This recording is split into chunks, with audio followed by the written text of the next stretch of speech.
The twist, move, our friend Sally, writes a yoga journal every month, beautiful wisdom columns, and I'm trying to get her to talk about Jewish yoga. She hasn't quite agreed yet, but that's the whole thing. So yeah, that's somebody's going, yeah, try it again. Yeah. The masters have a question about the following case. There's a man who's away on a business trip. This is the exact case that's cited in 2 places in the Talmud and 8 lines in Aramaic. A man is away on a business trip. And he comes home a little earlier than he was expected. And he walks into his house, and his wife's lying there completely unclothed on her bed, and he's surprised that she's home. She also has a job, and there seems to be, say the rabbis, a little noise coming from the closet, but he ignores it. It's probably just a mouse. And there are cookies, and I'm giving you the precise translating as I go into English. There are cookies by the bed, and the cookies, he's about to eat them, and a voice comes out from the closet. Strange, there should be a voice in the closet and says, "Don't eat the cookies. They're poison." And he opens the closet door, and this is what people talk about in the study hall, and out tumbles a man, actually a good friend of his, who also seems to be precisely unclothed. That's the end of the case. So the Talmud asks the following legal question: do we consider the man in the closet an adulterer, or do we not, based on the available evidence? You, as the Sacred Study Hall, I put this question to you. So, try it now, so, yeah. The first opinion of the study hall would say, clearly, he's not an adulterer, because if he was an adulterer, he'd want the woman. And if the man, would eat the poison cookies, he'd be dead. And if he'd be dead, he'd get the woman. So clearly, he must not be an adulterer. Opinion 1. They're about to vote that opinion in, and then this lone voice comes out from one of the back benches in the study hall and says, 1 second, 1 second. And what does that voice say? Anyone? What would that voice say? Give me a second voice in the study hall. That voice is obviously going to argue that the man is an adulterer, right? And what's that voice going to say? Anyone? Take it away. Anyone? That voice is going to say, yeah, he's an adulterer. Adulterer means he wants to sleep with the woman, but only when she's married. And if, God forbid, the husband wouldn't be there, he wouldn't be interested anymore. So don't eat the cookies, stay married, so we can have our affair. Gewalt. Right? And the Talmud then concludes and says about that, a verse from Proverbs, Mayim gnuvin yumtaku v'lechem starim yin'am. Stolen waters are sweet. Right? And then the Talmud finishes by saying, and said Master Isaac, this is what it means when it says, from the day the temple was destroyed, the taste of erotic sexuality was taken from licit union and made more easily accessible an illicit union. End of the passage. What's the passage? Strange passage. Right, it's this passage about this legal case. Strange interaction happening here.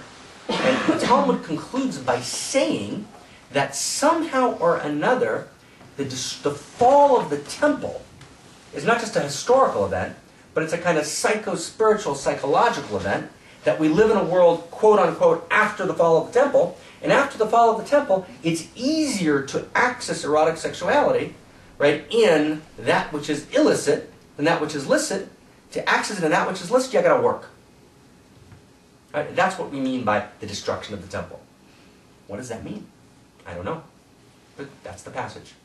A very central passage, very big passage. It's skipped over in all the yeshivas. I heard a couple of rabbi stories before. All the rabbis who study in yeshiva actually skip this because no one quite knows what it means. It's kind of this kind of strange passage. Just kind of skip over and you go on to the next story about an ox that gored a cow and how you work out the monetary damage on that, which is a lot easier to figure out. Okay? Done? Okay. Last image. Image 3, we're done. Just the 3 images we're introducing with. So here's image 3. This image in each one of these is actually, I'm kind of taking long inner Aramaic passages and I'm kind of, again, we're not on the map now, we're in the territory. Right? We're in the territory, and I'm kind of just translating the passages for you so you get a kind of unmediated sense of the passage. Okay? So here's the 3rd passage. The masters are having trouble in the community because there's an enormous, many two people are having affairs. It's just not good. So the masters decide to engage in some spiritual activism. What are they going to do? They're going to pray. What are they going to pray for? Well, if you were a master in, 3rd century Babylonia, and you were trying to watch out for the welfare of your community, and there were kind of too many affairs happening in the community, what would you pray for? Well, so these masters decided to pray that the sexual drive be revealed, captured, and killed in order to allow for a more stable community. Well, that's a reasonable request, sounds like. So they begin to pray. I understand. We'll get there, John. Okay, but give us time. Give us time.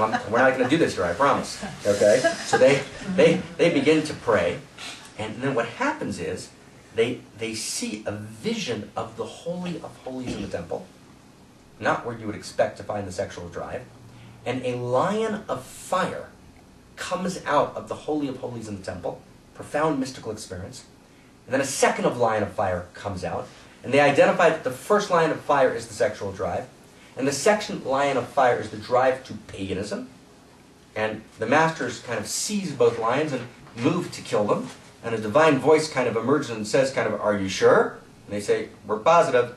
No problem." It's, "Are you sure?" "Yeah, we are." So they're both killed. And what happens is the next day, no one gets up to go to work. Right? A hen doesn't lay an egg. Artists don't paint. Schools don't open. And the masters realize they've made a mistake in this kind of proto-Freudian passage. There's something deep happening here. And they ask for some sort of reprieve. And so the lion of fire is half brought back to life. Right? And the story ends. Again, a strange story. Right? Sexuality, lions of fire, but why the temple? Why is this lion of fire residing in the Holy of Holies of the temple? I mean, can't find any kind of cheaper real estate.